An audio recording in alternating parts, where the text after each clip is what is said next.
Doctor साहबलाई कार्यक्रममा स्वागत छ। ल हस् धन्यवाद। डाक्टर साहब, अब हिजो जसले उनलाई साथ दिन्छु भनेका थिए उनीहरू चाहिँ आइदिएनन्, ओलीसँग गएर फोटो खिचाएर सार्वजनिक गरेका छन्। अबको माधव नेपालको गन्तव्य कता होला डाक्टर साहब, कस्तो होला? माओवादी। अब उनीहरूको माओवादीसँग प्रथम चरणमा सहकार्य हुन्छ, द्वितीय चरणमा चुनावी गठबन्धन हुन्छ, तृतीय चरणमा पार्टी एकता हुन्छ। अबको गन्तव्य त्यो हो माधव नेपालको। भनेपछि माधव नेपाल माओवादी बन्नकै लागि पार्टीमा आजसम्म यतिको कार्य गरेका रहेछन्।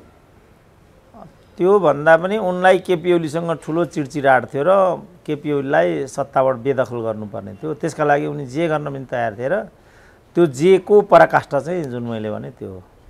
अब हिजो आफैले बनाएको मूल घर एमालेबाट अनि छोडिदिएर अनि माधव नेपालमा त्यहाँ जो प्रचण्ड अगाडिदेखि उनी 32-33 वर्षदेखि त्यहाँ अरूलाई आउनै दिँदैनन् त्यो नेतृत्वमा, अब उनी के हिजोको जेट पाइलट भने जस्तै त्यहाँ सडकमा हामी यता छौँ भने जस्तै गर्ने हिसाबले चाहिँ नि एकता गरेर अगाडि जान सक्लान्, त्यहाँ रहन सक्छन् उनी? त्यहाँ सम्भावना छ, किनभने उनी कुनै आइडोलक होइनन् होइन, अब त्यत्रो महत्त्वाकांक्षा पनि होइन। अब कार्यकारणले मदन भण्डारीको दुर्घटनाले उनी एक नम्बरमा आइपुगे। त्यसपछि लिबरल नेता पनि हुन्, एकोमोडेटिभ एउटा क्यारेक्टर पनि उनीसँग छ। उनलाई कहीँ पनि गएर चाहिँ गरिखान बसिखान समस्या छैन। अनि उनीसँग पछि लागेकाहरू जसो जसो उनले गर्छन् त्यसै त्यसै गर्दै जालान्। अनि पछि लाग्ने साइजेबल मान्छे कोही पनि पछि लागेन नि त। यी जो मान्छे तपाईँले अघि फोटो खिचाए भन्नुभयो, नेकपा एमालेका साइजेबल मान्छे त तिनीहरू हुन् नि त। अब त्यहाँ चलेका अनुहारहरू पनि छन् नि, जस्तो रामकुमारी झाँक्री छन्, अरू सांसदहरू छन्, झलनाथ खनाल पनि त हिजोको पार्टी अध्यक्ष नै हुन्, वामदेव गौतमले खुलेआम घोषणै गरे। अब वामदेवले हात उठाए, म केही होइन, म लिडर होइन, म त्यो हैसियतमा पुग्दिनँ भन्ने कुरा उनले अस्तिको ऋषि धमलाको अन्तर्वार्ताबाट प्रष्ट पारे। एक झलनाथ खनालको त बिचरा त्यहाँभित्र कुनै हस्ती नै होइन, त्यसमा पनि अब किडनी ट्रान्सप्लान्टको कुरा छ, स्वास्थ्यले कति साथ दिन्छ के हुन्छ भन्न सकिँदैन।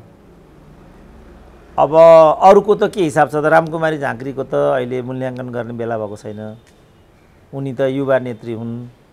अब अहिलेको परिपाटीले मात्रै उनलाई उचालेर त्यहाँ पुर्याएको यिनीहरूकै गल्ती हो। त्यो नेपाली समाजमा नेपाली राजनीतिमा कोही पनि आफ्नो ठाउँमा बसेन। अब गगन थापा जहाँ पुगिरहेका छन् त्यहाँ पुग्न उनले अर्कै अझै 5-10 वर्ष पर्खिनुपर्ने हो अरू काङ्ग्रेस जनहरूको सादृश्यतामा होइन। गगन थापा भन्दा कमसेकम 20 वर्षको अनुभव भएका काङ्ग्रेसहरू अहिले पनि मन्त्री भइरहेको छैनन् नि त त्यहाँ। यो त गुटबन्दीले गर्दा केले गर्दा को के हुन्छ को के हुँदैन भन्ने कुरा अर्कै हो। अन्यथा त पार्टीभित्र वरियताको प्रणाली चाहिँ अपेक्षित छ। त्यो भयो भने मात्रै नेतृत्वले एउटा सहज कमान्ड गर्न सक्छ। अब यहाँ त्यो सिस्टम भएन। रातोरात कोही पनि मान्छे कहीँ पनि पुग्ने, रात कोही पनि मान्छे केही पनि हुने जुन परिपाटी 47को परिवर्तनपछि हाम्रो राजनीतिले अवलम्बन गर्यो, त्यसले मात्रै रामकुमारी झाँक्रीहरू सिनमा देखिएका हुन् होइन। नवीना लामाको कुरा पनि त्यही हो, अनि योगेश भट्टराईहरूको कुरा पनि त्यही। उनीहरू युवा नेताहरू हुन् नि, उनीहरू त मेयरमा, डिप्युटी मेयरमा, जीविका सदस्यमा काम गरेर त्यहाँ आफूलाई सिद्ध गरेर अगाडि आउने हो नि त। अब एमाले अध्यक्ष केपी शर्मा ओलीले चाहिँ आज पत्रकार सम्मेलन गरिओरी मैले ल्याएको अध्यादेश चाहिँ बरु ठिक थियो, अहिलेको अध्यादेश चाहिँ बरु ठिक भएन भनेर अध्यादेशप्रति उनले तीव्र असन्तुष्टि जनाएका छन्। त्यो प्रतिपक्षीको धर्म हो अथवा त्यो वास्तविकता पनि त्यस्तै हो डाक्टर साहब? अब त्यो उनलाई भन्ने अब अधिकार त भएन, नैतिक अधिकार, किनभने उनी अध्यादेशमा प्रवृत्त जस्तै भए। अब तर्क त मान्छेले दिन्छन्, आफूले गरेको राम्रो कामको जस्टिफिकेसन, नराम्रो कामको क्लियरिफिकेसन गर्छ मान्छेले। तर त्योभन्दा पनि महत्त्वपूर्ण कुरा त्यसमा ऱ्यासनल कति छ भन्ने कुरा हुन्छ। अब मुख्य कुरा चाहिँ यहाँ यो अध्यादेशको आशय के थियो भन्ने हो। दुवैको आशय गलत छ, यिनीहरूको नाङ्गो छ प्रस्तुति। उनको चाहिँ आशय मात्रै गलत थियो, नाङ्गो थिएन।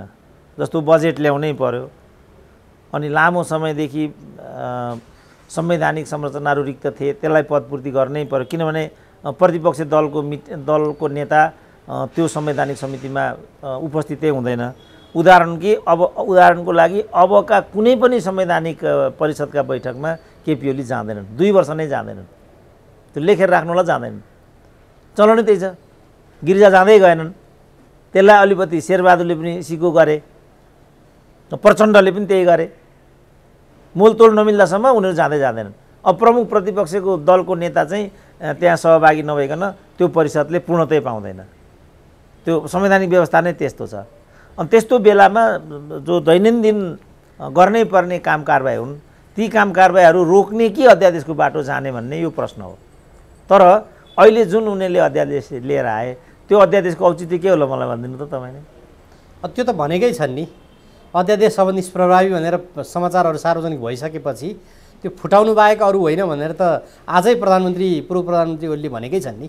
त्यसकारण यसको ऱ्यासनल केही नाङ्गो छैन भनिगए नि। उनीहरूको दुइटैको आशय गलत होइन, तर यिनीहरूको चाहिँ नाङ्गो छ, उनको परिधानसम्म लगाएको थियो, त्यही फरक छ यो दुईटामा। अब यो अध्यादेश चाहिँ अब यो हिजो 29 दिनसम्म संसद चल्दा एउटा पनि विधेयक पेश भएन।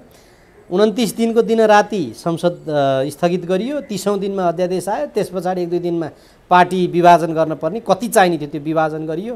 अब निष्प्रभावी दिशामा लाने भनिसकेपछि त्यहाँ नियत कुनै पनि हिसाबले राम्रो त देखिएन डाक्टर साहब। नियतमा हामीले अघि छलफल गऱ्यौँ, दुवैको नियत ठिक थिएन, तर यो नाङ्गो छ, त्यो मात्रै त्योभन्दा यो भिन्नै हो। यो हिसाबले यो लोकतन्त्रको लागि, त्यो लोकतन्त्रको विरुद्ध भन्ने जुन प्रचण्डको तर्क छ त्यो एकदमै सफेद झुट हो। यो पनि लोकतन्त्रको पक्षमा होइन, त्यो पनि लोकतन्त्रको पक्षमा होइन, तर त्यो लुगा लाएर आएको थियो, नाङ्गै छ, त्यति मात्रै फरक हो। अब सभामुखको भूमिकामाथि पनि प्रश्न उठेको छ। सभामुखले एमालेका सांसदहरूको लिस्ट टाल्दिनलाई ढिला गरिदिनु भयो भनेर आज पत्रकार सम्मेलनै गरेर एमाले अध्यक्ष ओलीले तीव्र असन्तुष्टि जनाएका छन्। आजको दिनमा सभामुखको भूमिका कस्तो भइरहेको छ? अब सभामुखको त पहिल्यै उनले भनेको छ, म संविधानप्रति होइन प्रचण्डप्रति वफादार छु भनेर। उनले त्यसलाई यसमा पुष्टि गरेका छन्। मैले टिप्पणी गर्ने स्थिति नै त्यहाँ केही कुनै टिप्पणी गर्नुपर्ने अवस्थै म देख्दिनँ, किनभने सभामुख नाङ्गै आयो भने त सिद्धि हुने कुरा। अनि लुम्बिनीमा पनि त त्यस्तै, अब प्रदेश सरकारमा पनि सभामुखको भूमिकामा प्रश्न उठ्यो। कहीँ पनि त्यही हो। भनेपछि दलबाट सभामुख ल्याउनु उपयुक्त होइन र डाक्टर साहब, कि पात्र गलत भइदियो, होइन त्यो प्रवृत्ति गलत भयो? दुइटै कुरा होइन। मुख्य कुरा के भने यो प्रणालीका चाहिँ सर्टेन मानकहरू छन्, त्यो प्रणाली मान्ने कि नमान्ने हो। यो प्रणालीका म भन्छु नि, एकाउन्टेबिलिटी, मेरिटोक्रेसी, ट्रान्सपरेन्सी, यो चाहिँ इथिक्स र मोरलबाट चल्ने सिस्टम हो। तपाईँ इथिक्स र मोरलमा उभिनुहुन्न भने यो सिस्टमको औचित्य सिद्धिन्छ, भएको त्यति मात्रै हो। अब किन भन्छ मैले लगाएर मलाई त्यहाँ लगाएर राखिदियो भने नि मैले त्यही गर्नुपर्छ होइन भने देखौँ न। दमननाथ ढुङ्गानाले चाहिँ अघि मैले भनेको व्याख्याको अन्तर्गत स्पिकरको भूमिका निभाउन खोजेका थिए। उनले नै राजनीतिबाट सन्यासको जस्तो स्थिति भयो, उनको अरू केही पनि अपराध थिएन नि। दमननाथ ढुङ्गाना भनेको त नेपाली काङ्ग्रेसबाट जहिले पनि प्रधानमन्त्री बनाउँदा डिजर्भिङ क्यान्डिडेट हुन् नि, तर उनले यही कारणले टाउको उठाउनु पाएनन्। किनभने उनको व्याख्या के थियो भने लोकतन्त्रमा सदन प्रतिपक्षको हुन्छ, सरकार सत्तापक्षको हुन्छ भन्ने व्याख्या, यो नयाँ व्याख्या पनि थियो। फेरि उनको प्रस्तुति, उनको सम्पूर्ण कुराहरू मैले कति कार्यक्रमको कारणले आफै सुनेको पनि छु सारा कुरा। त्यसमा उनी एकजना डिजर्भिङ नेपाली नेता हुन्, तर उनलाई टाउकै उठाउनु दिएन। उता चुनाव लडे, भक्तपुरमा सायद महेश बस्नेतसँग लडेका हुन् क्यारे। अब महेश बस्नेतको 3 भागको 1 भाग पनि मत ल्याएन। अब जनता पनि त्यो हिसाबबाट मतदान गर्छन्। अनि त्यस्तो देशमा अनि जनार्दन के नाम अहिलेको स्पिकरको, सभामुख अग्नि सापकोटाले जुन भूमिका खेलेका छन्, त्यो राजनीतिक अस्तित्वको लागि त्यसको विकल्प छैन। कि राजनीतिक रूपमा सन्यास लिनु पर्यो, कि त्यो पदमा नजानु पर्यो, जस्तो महरालाई नै नाङ्गो बनाइदिए यही कारणले भन्ने छ। त त्यसरी नङ्ग्याइदिन्छन् नि त्यहीँले त। अब एमसिसीको काण्ड लगाएर त्यो केटी काण्ड लगाइदिएको भने त्यो सत्यसँगै मिल खाँदैन, किनभने एमसिसी नै महराले गरेको, त्यो महराले रोकेकै होइन, लगाइदिए कपोल कल्पित आरोप। अनि तर एउटा एमसिसीको अहिलेको त सभामुखले रोके भनेर त विपक्षी दलको नेताले त त्यही सदनमा उभिएर यहीँ छ भनेर त भाषणै गरे नि। होइन, मैले कृष्णबहादुरको कुरा गरेको। कृष्णबहादुरले त आफै गरेको हो नि एमसिसी, उनले रोक्ने कुरै थिएन नि, उनले आफै गरेको एमसिसी लगाइदिए, काल्पनिक आरोप लगाइदिएर केटीकाण्ड लगाइदिए, त्यसरी भ्याउस उभिराइदिन्छ नि। भनेपछि माधव नेपालको दल दर्ता भएपछि सभामुखले त्यो सूचना टाँसिदिने भए प्रक्रियाका लागि।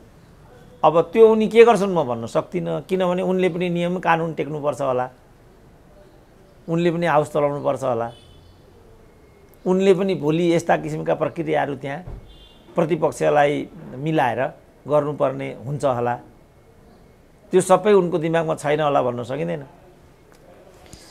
अब यो लुम्बिनीको सरकारले विश्वासको मत लिइसके पछाडि त्यहाँ नेकपा एमाले के भन्यो भने हामी मान्दैनौँ, मान्यता छ, मान्यता दिँदैनौँ, अवैध छ भन्ने उनीहरूको तर्क आयो। अब सङ्घमा यही खालको झगडा छ, अब के हुने कसो हुने भन्ने टुङ्गो नि छैन। यही अध्यादेश काण्डले भोलि ठुलै रूप लिने जस्तो देखिन्छ।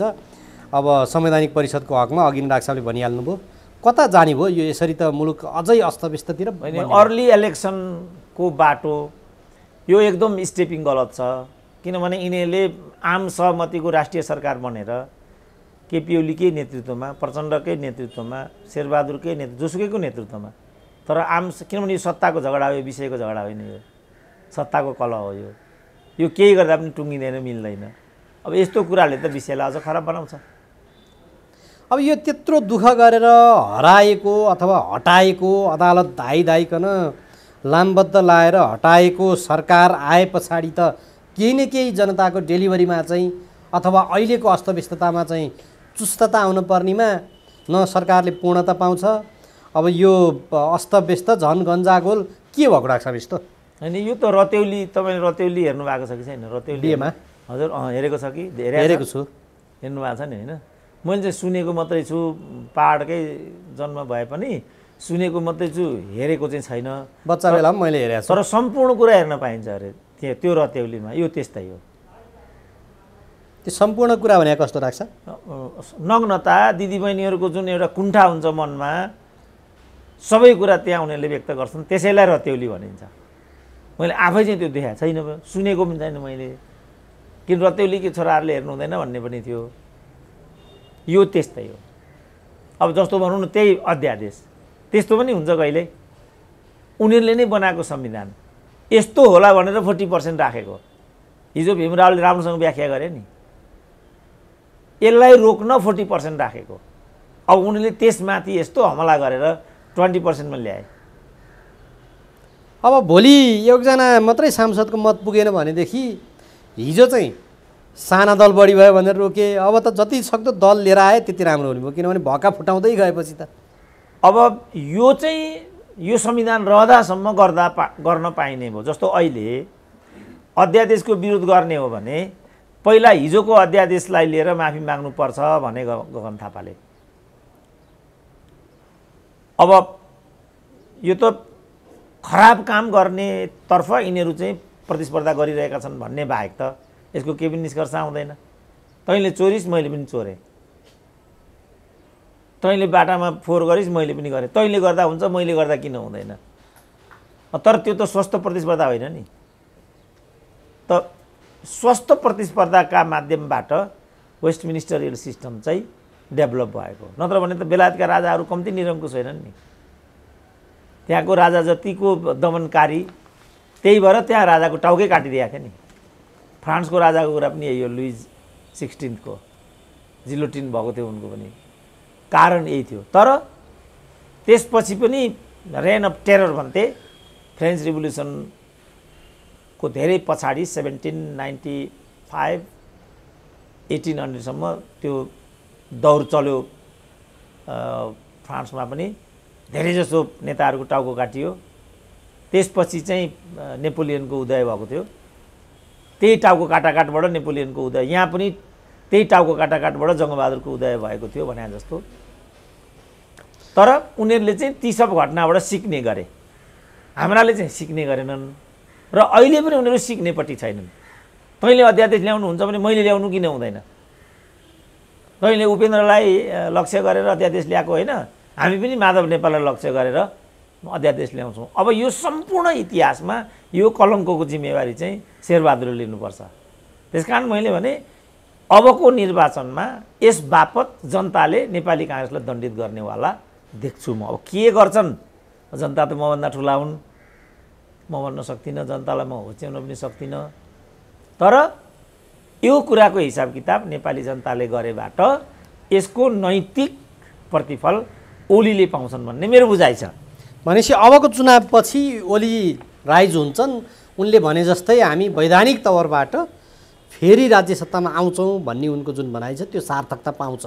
म त्यो विषय अब के गर्छन् जनताले त्यो म जस्तो भनौँ न, माओवादीलाई चाहिँ पहिलो संविधान सभामा ओभरवेल्मिङ मेजोरिटी दिए नि त। अनि पहिलो संविधान सभा उनीहरूले जे भूमिका खेले, मधेसवादीको कुरा पनि यही हो।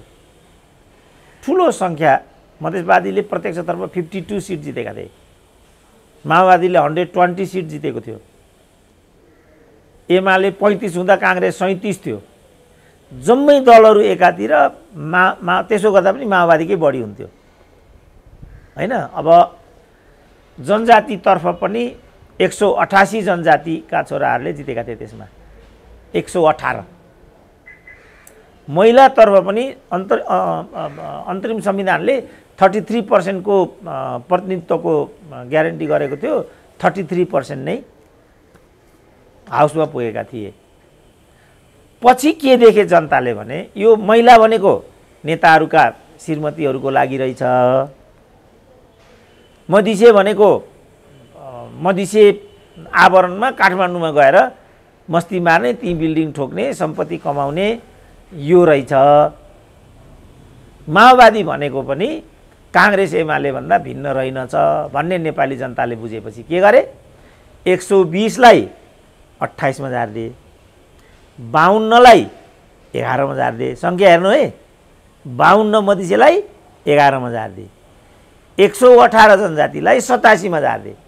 किनभने जनजाति भन्ने आफू मिलेर खाने कुरा रहेछ भन्ने आम जनतालाई लाग्यो। 118 चाहिँ 87 मा झर्यो। महिलाको पनि 33 बाट झरेर 29 मा आयो। अब जनताले यो गर्छन्। अब अहिले के गर्ला नि त मेरो विचारमा, किनभने एमाले केपी ओलीमाथि काल्पनिक आरोप लगाइयो, प्रतिगमन भनियो, त्यो प्रतिगमन थिएन, त्यो स्वेच्छाचारी मात्रै थियो। अब बारम्बार चाहिँ अध्यादेश ल्याउने भनियो, आफूले पनि ल्याइयो। अब त्यो चौधरी के नाम अरे उनले मन्त्री बनाइरहने, दुगड भने। अब यता उमेश श्रेष्ठ ल्याइदिए, सरकारलाई व्यवस्थापन गर्न सकेनन्, सरकारलाई पूर्णता दिएनन् इत्यादि भने। उनीहरूको पनि अहिले 40-42 दिन भइसक्यो। अनि औचित्य के त केपी ओली फ्याँक्नुको? उल्टो पार्टी फुटाउने दुष्कर्म भयो। डेमोक्रेटिकल्ली यसको के जस्टिफिकेसन छ त यो सबलाई कसरी हेर्छ त जनताले? मेरो विचारमा जनताले यो सब कुरालाई नेगेटिभली हेर्छ। यतिका लागि यिनीहरूले यो गरेको रहेछ भन्ने रूपमा चाहिँ यो सब कुरालाई जनताले मूल्याङ्कन गर्दा ओलीले यसको लाभांश पाउँछन् भन्ने मेरो जजमेन्ट यो छ। प्लस अब 18 महिनापछि हुने हो चुनाव। अब 18 महिनापछि त यो सरकार त मलाई लाग्छ इतिहासकै सबभन्दा अलोकप्रिय सरकार हुन्छ यो। किन डाक्टर साहब? किनभने हामी देख्यौँ नि त, ती अध्यादेश बदनाम भयो, संवैधानिक निकाय परिपूर्ति गर्न पाउँदैन, बदनाम हुन्छ। अब केपी ओलीले हाउस विघटन गरे पछिको जो संवैधानिक निकाय त्यो सबै हामी खारिज गर्छौँ भन्थे, गरेनन्। राजदूतहरू मात्रै स्थगन गरे, ती पनि क्रुद्ध हुन्छन्। अब जो अमेरिकाको युके को राजदूतहरू हामी फिर्ता गर्छौँ भन्दैछन् नि तिनीहरूले, ती पनि क्रुद्ध हुन्छन्। यो त राजनीतिक, सैद्धान्तिक, वैचारिक, देश जनतासँग जोडिएको झगडा होइन नि त। अनि कसले खायो कसले खान पाएनको झगडा न हो यो। अनि त्यसपछि खान नपाउनेहरू त एकातिर थुप्रिन्छन्। सबैलाई दिन सक्छ। जस्तो माधव नेपालको पनि मानिलिउँ 30 जना सांसद गए भन्ने छ। अब मन्त्री त अधिकतम बनायो भने 7। आलो पालोमा सबैलाई दिने भनेका छन् नि फेरि। अनि नाङ्गिँदैन त्यसो गरेपछि तल। अघि मैले भने नि अध्यादेश दुवैको नियत गलत थियो, तर केपी ओलीले लुगा लाइकन ल्याएका थिए, यिनीहरू नाङ्गेछन् भनेको थिए नि। अब त्यो गऱ्यो भने त फेरि नाङ्गिने हो। फेरि भयो भने पनि एउटा साइजेबल मान्छे माधव कुमार नेपालसँग कोही पनि गएको छैन। सांसद अलिअलि गइदिएका छन्। अनि साइजेबल मान्छे हुनु पर्यो। खोइ साइजेबल को छ र? जस्तो साइजेबल भन्नाले सुरेन्द्र पाण्डे भयो, भीम रावल भयो, अनि गोकर्ण विष्ट भयो, यी मानिसहरू साइजेबल मानिसहरू हुन् नि त। यो खालको मान्छे त त्यहाँ एउटा पनि गएन नि त। अब त्यसो हो भने त यो नेपाली काङ्ग्रेसको हकमा चाहिँ शेरबहादुर देउवा जो 5औं पटक प्रधानमन्त्री भएका थिए, धेरैले के भन्थ्यो भने 4 पटकसम्म प्रधानमन्त्री हुँदा जे गर्नुभएको थियो त्योबाट बरु अब साख जोगाउनुहोस्, देशका लागि काम गर्नुहोस्।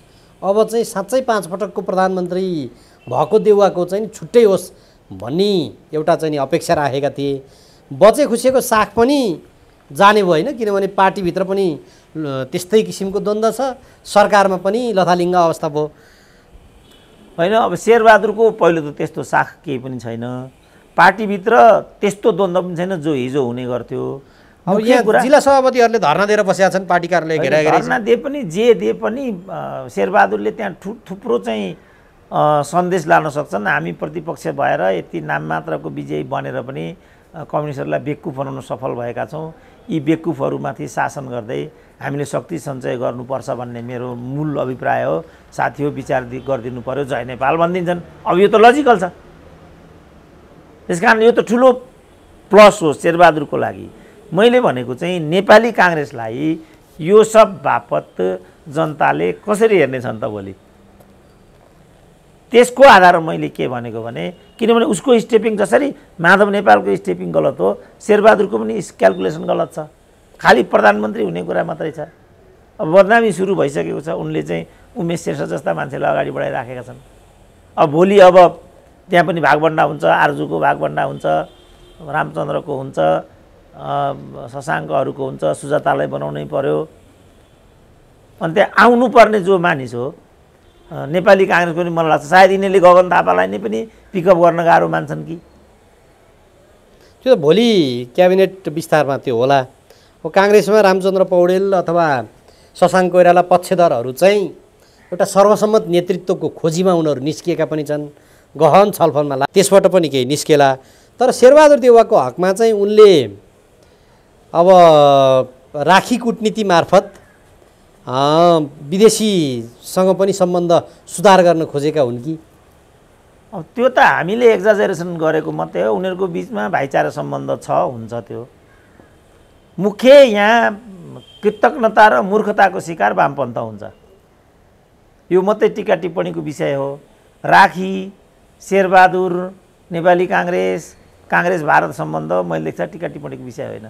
तर भन्नेहरूले त सिधै के भनिरहेका छन् भने, जस्तो माधव नेपालहरूले पनि अब हामी माओवादीसँग, अब डाक्टर साहबले पनि भनिहाल्नु, माओवादीसँग उनीहरू एकता गर्ने, विप्लव पनि त्यहीँ आउने, बाबुराम पनि त्यहीँ मिसिने, अनि ती सबै मिलेर चाहिँ एउटा बृहत वाम एकता गर्ने, सबभन्दा ठुलो पार्टी बन्छौँ भनेर त आजै निर्वाचन आयोगबाट बोलि नै सकेका छन् माधव नेपाल पक्षधरले। भनेपछि त्यति बेला फेरि काङ्ग्रेसलाई चाहिँ हिजोको नेकपा जस्तै गरेर, नेकपा जसरी एकीकृत हुँदाखेरि काङ्ग्रेसलाई चाहिँ नि पछि पारेको थियो, त्यस्तै अवस्थामा काङ्ग्रेसकै नेतृत्वमा चुनाव गरिदिने अनि उसैलाई पछि पारिदिने अवस्थामा ल्याउँदैनन्। अब भनिगएँ त्यसलाई नेपाली जनताले कसरी हेर्छन्?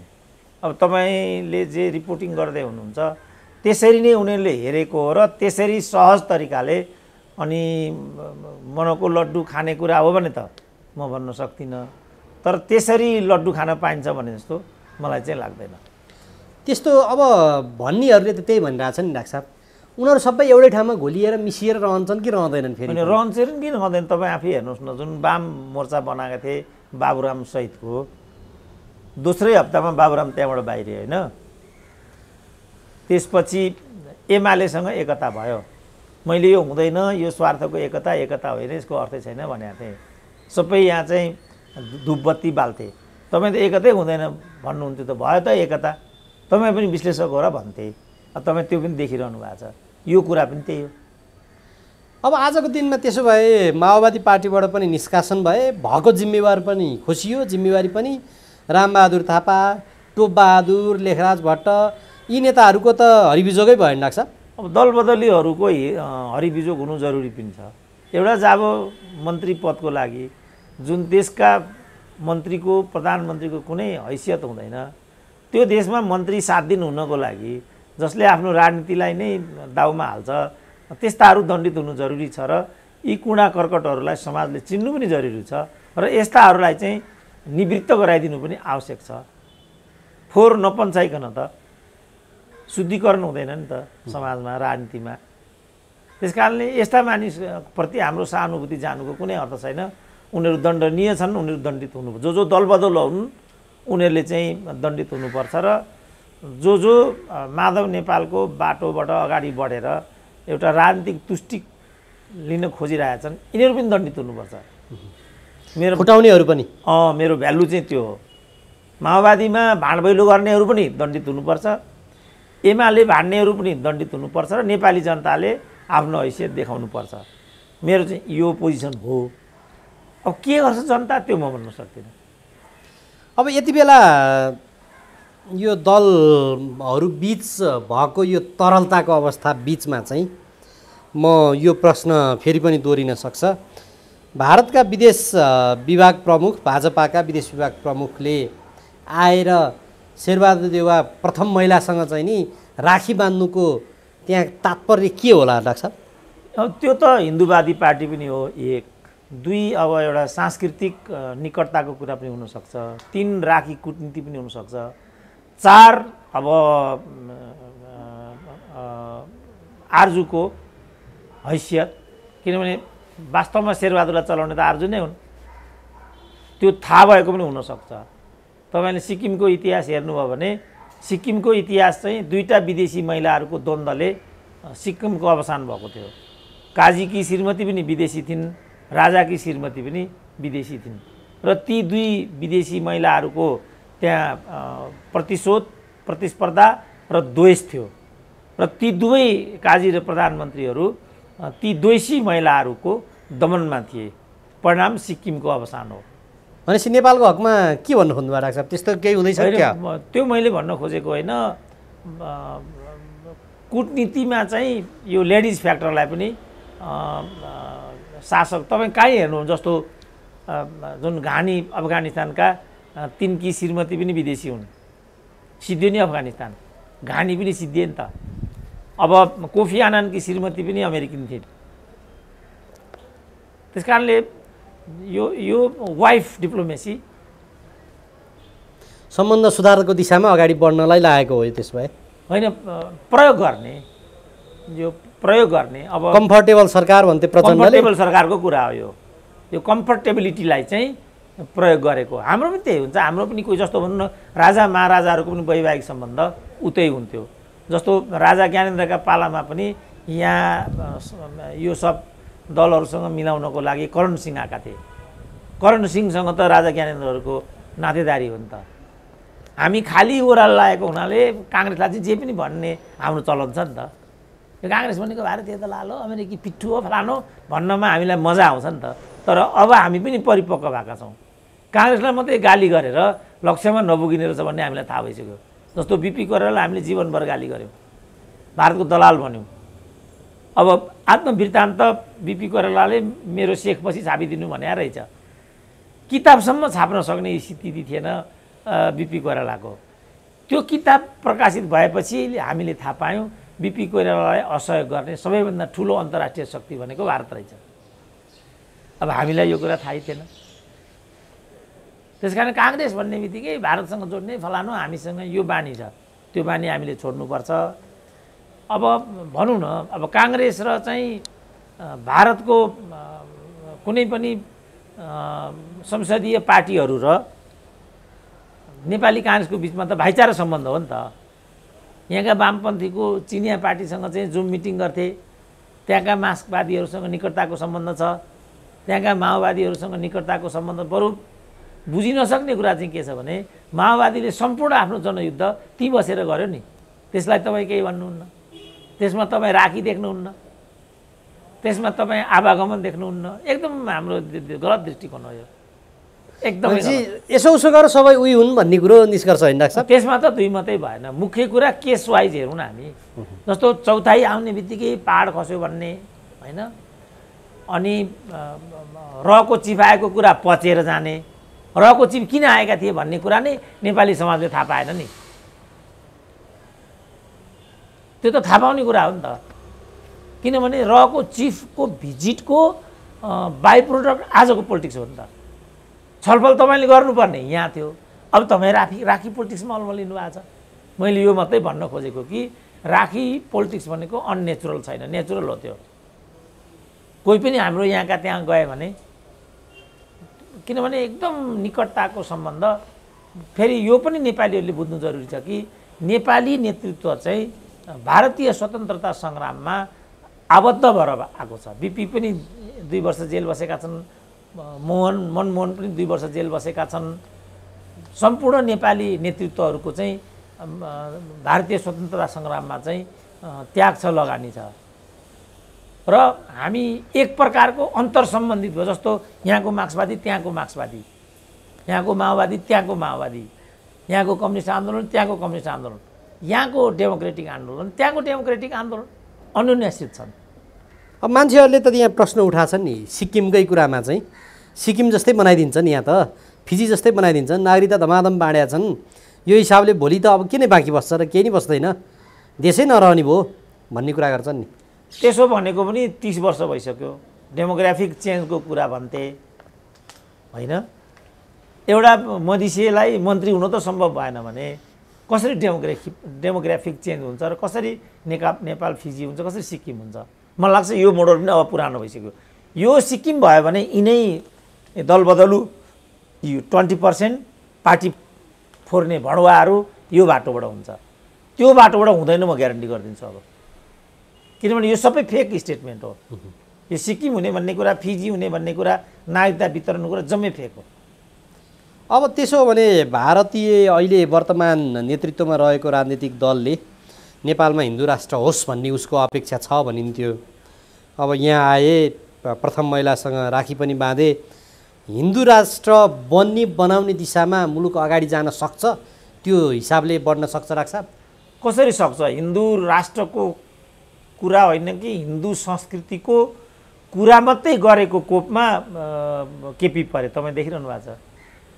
केपीले त हिन्दू संस्कारको कुरा उठाएको, महाभारतको कुरा उठाएको, रामायणको कुरा उठाएको, राम मूर्तिको कुरा उठाएको र त्यहाँ जलहरी लगाएको दण्ड न केपीले खप्नु परेको हो।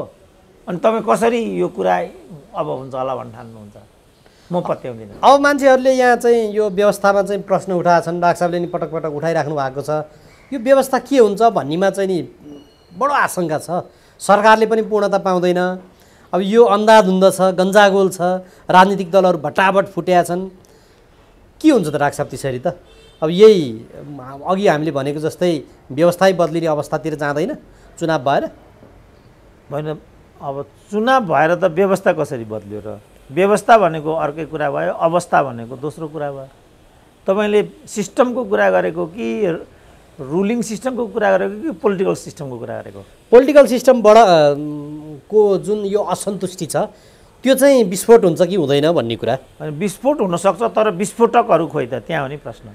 जस्तो हिजो राजा भन्ने थियो त्यहाँ एउटा, उसले चाहिँ यो विस्फोटक अवस्थालाई घोडा चढेर आफ्नो कुरा गर्थ्यो।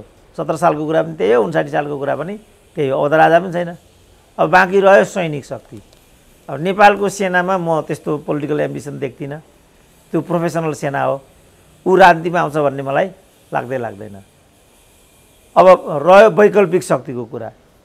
वैकल्पिक शक्तितिर पनि मैले नेपालका नागरिकहरूको मैले मनोविज्ञान पाएको छैन। चाहना होला, तर राजनीतिमा चाहनाले सार्थकता पाउँदैन। त्यसको लागि त पोलिटिकल पावर चाहियो। त्यसो हो भने अब यही व्यवस्था, यही सिस्टम नै अगाडि बढेर आगामी दिनमा केपी ओली अबको चुनावपछि प्रधानमन्त्री भएर निक्लिन्छन् त डाक्टर साहब? होइन, प्रधानमन्त्री त्यो त मैले भनिहालेँ नि। यो सब अव्यवस्था, यो सब दुर्व्यवहार, यो सब झुट प्रपञ्चको बेनिफिट जसको विरुद्ध लक्षित थियो त्यसलाई हुन्छ पोलिटिकल्ली। जस्तो हो जङ्गबहादुरले काटमार कुटपिट 30औं जनाको रगत बगाएर पावर लिए पनि त्यो 100 वर्ष चल्यो नि। किनभने त्यति बेरसम्मको जुन दरबारीहरूको बिचको घात प्रतिघात, राजा रानीहरूको चाहिँ गलत भूमिका, त्यसबाट नेपालको राजनीति र भारदारहरू चाहिँ वाक्क भएका थिए। जस्तो 22-24को पनि त्यस्तै हरकतबाट वाक्क भए। काठमाडौँकै राजनीतिबाट पनि काठमाडौँकै जनताहरू वाक्क भएपछि यहाँको बन्द व्यवसाय समेत चौपट भइसकेपछि योभन्दा बरु गोर्खै आओस् भन्ने भयो।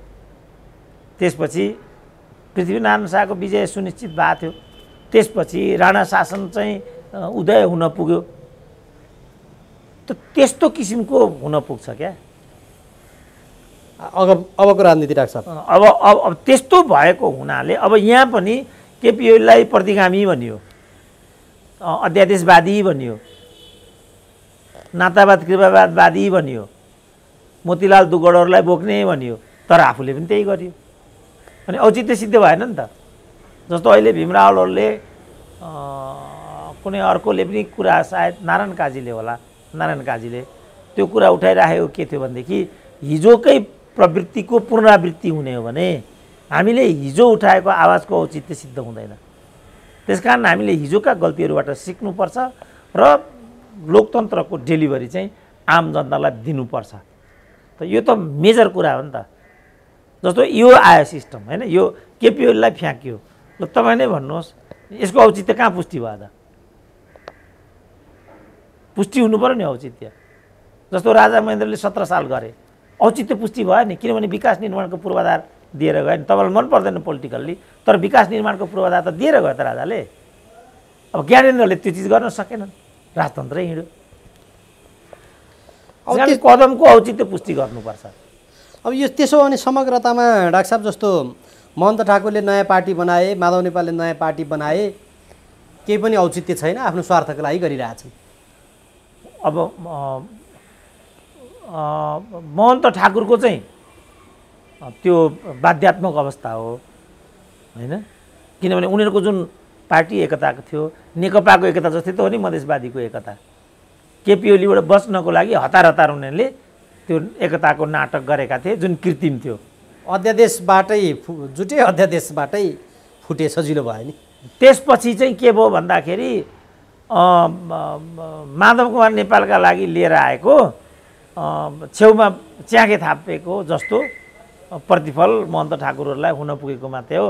महन्त ठाकुर विषय होइनन्, किनभने उनीहरू डेमोक्रेटिक पार्टी पनि हुन्।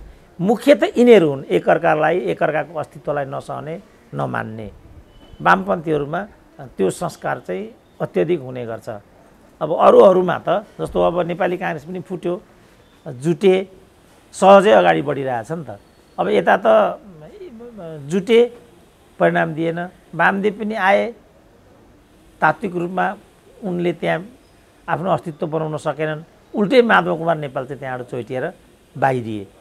त यो कम्युनिस्ट विचारभित्रको विकृति हो यो, जहाँ चाहिँ भिन्न मतलाई स्पेस हुँदैन, भिन्न व्यक्तित्वलाई त्यहाँ रिकग्नाइज हुँदैन। डाक्टर साहब, अब यो सम्भावनाको पक्ष हो। अब राजनीतिमा जे पनि सम्भावना हुन्छ, सम्भावनाको खेल भन्छन् यसका नेताहरू। भोलिको दिनमा माधव नेपाल, प्रचण्ड, बाबुराम, उपेन्द्र यादव यी सबै एकै ठाउँ बस्दाखेरि केपी शर्मा ओलीलाई राष्ट्रपतिको अफर दिएर उनीहरूले फेरि एमाले सहितको एउटा वामपन्थी मोर्चा बनाऊ, अब चाहिँ वामपन्थीहरूको केन्द्रबिन्दु बनाऊ भनेर अगाडि बढ्न सक्ने अवस्था चुनावसम्म पुग्दा होला वा नहोला? यो अनुमानिक प्रश्न। त्यो चुनावसम्मको सिनारियो प्रष्ट छ। केपी ओली एकातिर हुन्छन्, अब केपी ओलीले राप्रपा, चन्द, रोहित, ठाकुर यो चारैलाई एक ठाउँमा ल्याउन सक्छन् कि सक्दैनन् भन्ने प्रश्न मात्रै यहाँ बाँकी रहन्छ। यो चारैलाई एक ठाउँमा ल्याउन सक्दाखेरि उनीहरूको पनि एउटा गजबको मोर्चा बन्छ, उनीहरूको पनि एउटा मोर्चा बन्छ। अब काङ्ग्रेस के गर्छ यो बाँकी रहन्छ। बा यो दुई मोर्चाको फाइदा काङ्ग्रेसलाई मात्रै हुन गयो भने यी जम्मै हिस्सी नै हुन् कि? डाक्टर साहबले भन्नुभयो जस्तै एक्लै अर्कालाई सिद्ध्याउने दिशामा लाग्यो भने नि त्यहाँ त फेरि खेल त त्यसरी जान सक्छ। त्यो अब अहिले यहाँ पनि माधव कुमार नेपालहरूको पनि ओलीलाई सिद्ध्याउने कुरा मात्रै उनीहरूको, अरू केही होइन। र प्रचण्डको आशीर्वाद थाप्ने, उस्तै पऱ्यो भने राष्ट्रपति नै भइदिने, यो हो माधव कुमार नेपालको चाहिँ। किनभने प्रचण्ड फेरि दानी छन् दिनमा। माधव नेपाललाई हिजो दुई ठाउँमा पराजित भएर पनि माथिसम्म लगेको, प्रधानमन्त्री हुने पूर्वाधार बनाइदिएको उनले नै हो। अब माधव नेपाललाई राष्ट्रपतिमा लग्यो भने त झलनाथ खनालले चाहिँ के गर्ने डाक्टर साहब?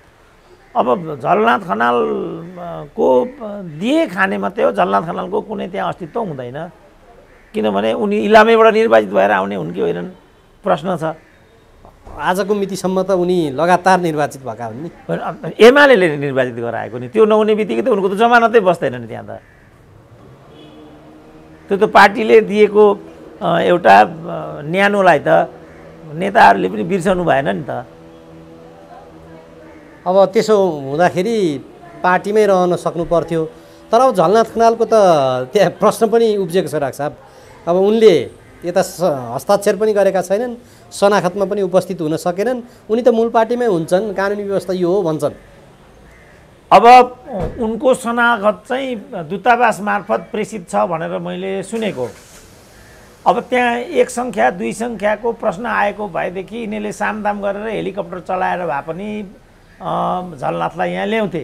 अब त्यो प्रश्न त बनेन, किनभने 20 मा झार्ने बित्तिकै त 20 जनाले पुगिहाल्ने भयो। अब उनीहरूसँग त 30 जना सांसद 58 जना केन्द्रीय सदस्य भए भन्ने छ। त्यस्तो बेलामा झलनाथको मत सङ्ख्याको प्रश्न भाइटल हुँदैन। मैले उठाउन खोजेको चाहिँ कुरा के भने हिजैदेखि झलनाथको भूमिका संदिग्ध भयो।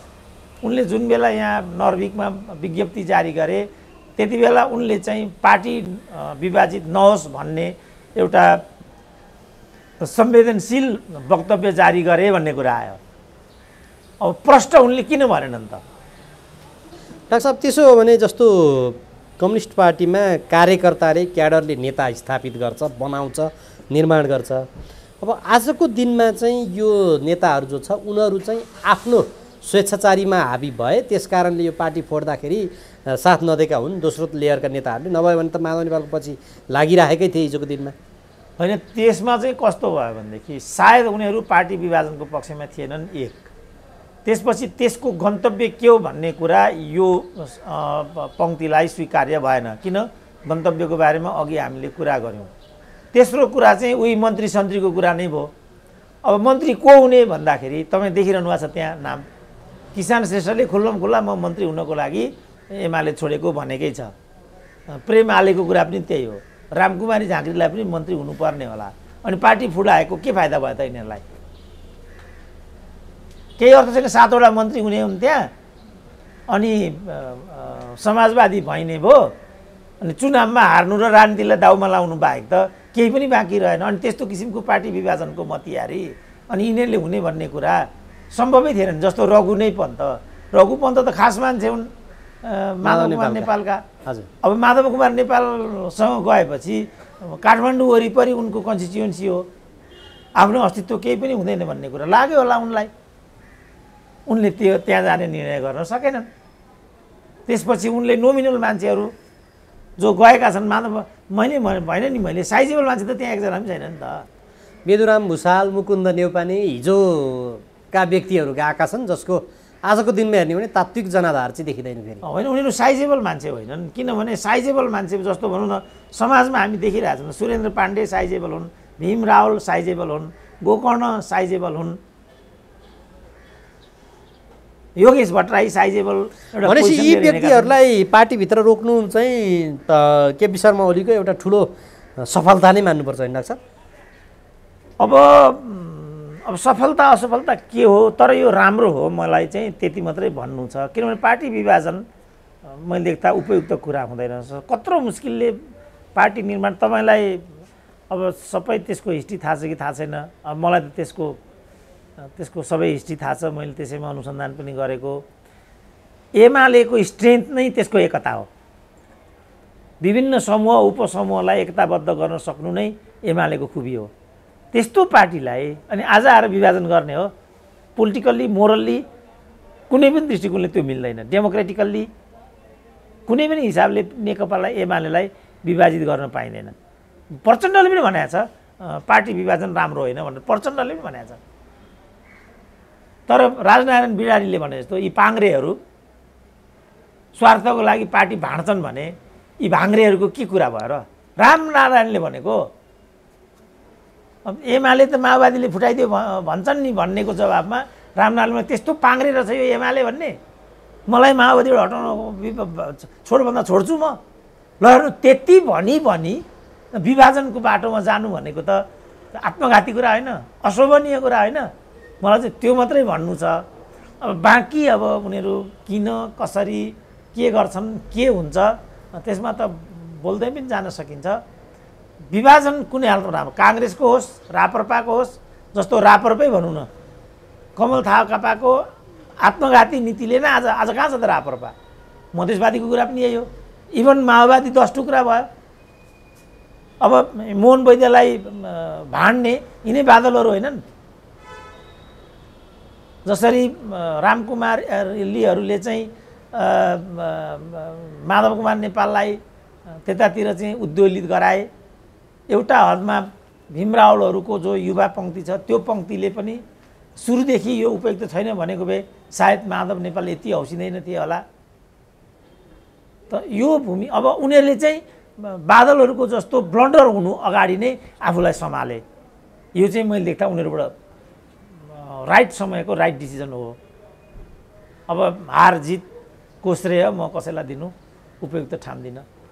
डाक्टर साहब, अब जाँदा जाँदै अब भोलिको दिनमा यो सरकार जो चाहिँ विभिन्न यो 5वटा औँला अथवा विभिन्न 5वटा धारबाट यो चाहिँ टेकेर हिँडिरहेको छ, त्यसको प्रतिपक्षमा एउटा स्ट्रङ प्रतिपक्ष त्यहाँ चाहिँ देखिन्छ। यो सरकार आजको हिसाबमा त अब यस्तो गन्जागोल भइसक्यो, भोलिको दिनमा कसरी अगाडि बढ्ला लाग्छ? होइन, यो त अब गम्भीर प्रश्न उठ्छ। यसमा राजनीतिक नैतिक प्रश्नहरू उठ्छन्। किनभने प्रतिस्पर्धा उनीहरूको क्यालकुलेसनको हिसाबले पनि प्रतिस्पर्धा काङ्ग्रेस र उनीहरूको बिचमा हो। उनीहरूले केपी ओलीलाई त गन्तीको ठहर्याएको छैन। किनभने अघि तपाईँले भनेको खालको मोर्चा भयो भने त त्यो त वास्तवमा एउटा बृहत मोर्चा नै बन्छ। त्यो बेलामा उनीहरूको प्रतिस्पर्धा, निकटवर्ती प्रतिस्पर्धा भनेको त काङ्ग्रेससँगै हुन्छ। अनि एउटै सरकारमा बसेर अनि त्यो प्रतिस्पर्धालाई उनीहरू लक्ष्यसम्म कसरी पुर्याउन सक्छन् त? त्यहाँ उनीहरू चाहिँ टक्राउको स्थिति मैले देख्दा त्यहाँ उत्पन्न हुन्छ। अब मन्त्री पद इत्यादिमा हुने झगडा, नियुक्तिहरूमा हुने झगडा, केपी ओलीको चरम असहयोग, अहिले चाहिँ अग्नि सापकोटाको गलत भूमिका, त्यो सबले चाहिँ सरकारको अस्तित्व र विश्वसनीयतामाथि प्रश्न। किनभने उनीहरूले यो दुराशयबाट यो सब गरिरहेछन्। केपी ओलीमाथि काल्पनिक आरोप लगाएर उनीहरूले यो सब गरिराखेका छन्। त कोरा र काल्पनिक आरोप लगाएर एउटा राजनीतिक विभाजित गराइदिने इत्यादि गराइदिने त कर्म सही होइन नि त। गलत कर्मको परिणाम कहिले पनि सही हुँदैन भन्ने गीताको सार हो। तपाईँ गलत काम गर्नुहुन्छ भने समय लाग्ला, तर त्यसको नतिजा तपाईँले गलत रूपमा नै बिहोर्नुपर्छ। सही गर्नुभयो भने पनि समय लाग्ला, त्यसको नतिजा तपाईँलाई सही रूपमै आउँछ। अब केपी ओलीले वास्तवमै गलत गरेको हो भने त प्रकारान्तरले उनले त्यो गलत बिहोर्नै पर्छ। होइन, उनीमाथि काल्पनिक आरोप लगाइएको हो भने त जसले यो आरोप लगाएको उनीहरूले यो बिहोर्नुपर्छ। हुन्छ डाक्टर साहब, समय दिनुभयो, यहाँलाई धन्यवाद। ल हस्, धन्यवाद।